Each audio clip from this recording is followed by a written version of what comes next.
வீட்டில் இந்த சின்ன பசங்கன்னா இருக்கும்போது தூக்கமே நம்மள மாதிரி ஆளுங்கள்லாம் வராது. மணி 8 தான் ஆகுது. அதுக்காட்டியும் அவன் அந்த சேன் பையன் இருக்கான்ல என்ன பண்ணுறான்னு பாருங்க.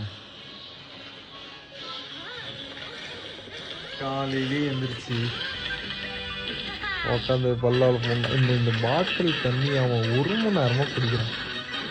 அவனுக்கு ஒரு 7 மணிக்கிட்ட தண்ணி வேணும்னு கேட்டால் 7 மணிக்கு ஊற்றி கொடுத்தான். 1 மணி நேரமாக குடிச்சிட்டு 1 மணி நேரமாக இதை பார்த்துட்டு இருக்கேன்.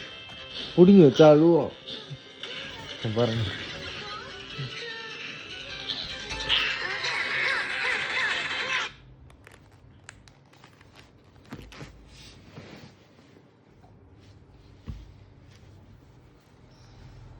வீடியோ எடுக்கின்ற சிரிப்பு.